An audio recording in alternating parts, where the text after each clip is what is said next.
ರೋಗದ ಮೂಲ ಎಲ್ಲಿದೆ? ಈ ಗ್ಲೂಕೋಸನ್ನು ನಿಯಂತ್ರಣದಿಂದ ನಮ್ಮ ರಕ್ತಕ್ಕೆ ಸೇರಿಸೋ ಒಂದು ಕ್ರಮವನ್ನು ನಾವು ನಮ್ಮ ದೇಹದಲ್ಲಿ ಅನುಷ್ಠಾನ ಮಾಡ್ಕೋಬೇಕು. ಈ ದ್ರವ್ಯ ಪ್ರಪಂಚ ದ್ರವ್ಯಾತೀತ ಪ್ರಪಂಚ ಅಂದರೆ ಕಾರ್ಬನ್ ಡೈಆಕ್ಸೈಡ್ ಆಗಿ ಬಿಡುಗಡೆ ಆಗಿದ್ದ ವಾಯು ರೂಪದಲ್ಲಿ ಆ ಶಕ್ತಿಯನ್ನು ಹಿಡ್ಕೊಳ್ಳೋ ಒಂದು ಕ್ರಮ ನೀವು ಪ್ರತಿ ದಿವಸ 1.25 ಗಂಟೆ ನಡೆದರೆ ಜರುಗುತ್ತೆ. ಆ 1.25 ಗಂಟೆ ಯಾಕೆ ನಡಿಬೇಕು? ನಿಮ್ಮ ದೇಹದಲ್ಲಿ 5 ರಿಂದ 6 ಲೀಟರ್ ರಕ್ತ ಇರುತ್ತೆ.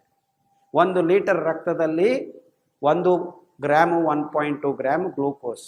ಅದು ಖಾಲಿ ಆಗಬೇಕಂದ್ರೆ ನೀವು 15 ನಿಮಿಷ ನಡೆದರೆ ಇಷ್ಟು ಗ್ಲೂಕೋಸ್ ಖಾಲಿ ಆಗುತ್ತೆ. 5 ರಿಂದ 6 ಲೀಟರ್ ರಕ್ತ ಖಾಲಿ ಆಗಬೇಕು ಗ್ಲೂಕೋಸ್.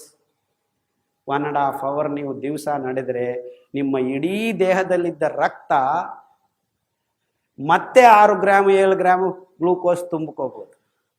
ಮತ್ತೆ ಜೀವಕೋಶ ಒಳಗಡೆಗೆ ಈ ರಕ್ತದಲ್ಲಿದ್ದ ಗ್ಲೂಕೋಸ್ ಹೋಗ್ಬೋದು.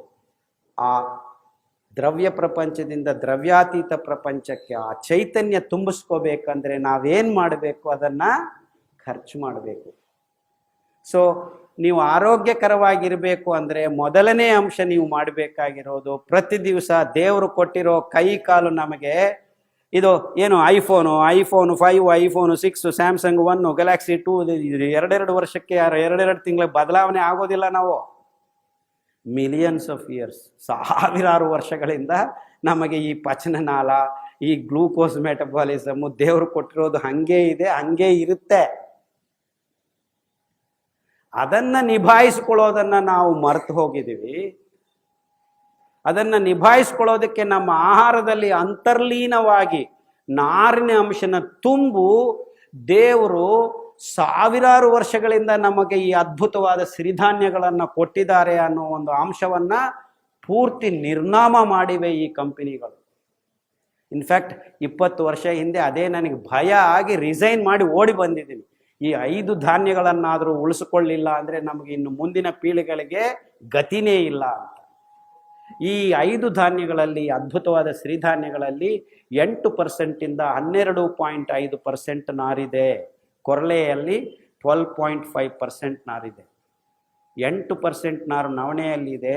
9.8% ನಾರು ಸಾಮೆಯಲ್ಲಿದೆ. ಊದಲಲ್ಲಿ 10% ಇದೆ. ಆರ್ಕ ಅಂತ ಒಂದು ಆದಿ ಬೀಜ, ಹೆಸರೇ ಸೂರ್ಯಂದು, ಅದರಲ್ಲಿ 9% ನಾರಿದೆ. ಈ 5 ಧಾನ್ಯಗಳು ಆ ನಾರು ಏನು ಮಾಡುತ್ತೆ? ನೆನೆಸಿದಾಗ ನೀರನ್ನು ಹೀರಿಕೊಳ್ಳುತ್ತೆ. ನೋಡ್ರಿ, ಜೀವರಕ್ಷಕ ದ್ರವ ನೀರನ್ನು ಹೀರಿಕೊಳ್ಳುತ್ತೆ. ಹೀರ್ಕೊಂಡು 8 ಗ್ರಾಮ್ 35 ಗ್ರಾಮ್ ಆಗುತ್ತೆ, 9 ಗ್ರಾಮ್ 40 ಗ್ರಾಮ್ ಆಗುತ್ತೆ, 12.5 ಗ್ರಾಮ್ 50 ಗ್ರಾಮ್ ನಾರು ಆಗುತ್ತೆ.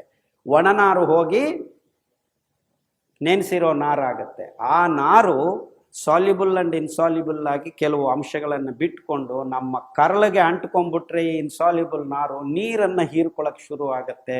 ಸೂಕ್ಷ್ಮ ಪೋಷಕಾಂಶಗಳನ್ನು ಸರಾಗವಾಗಿ ಬೇಕು ಅಂತ ಬಿಡಿಸಿ ತಗೊಳಕ್ಕೆ ಶುರು ಮಾಡುತ್ತೆ.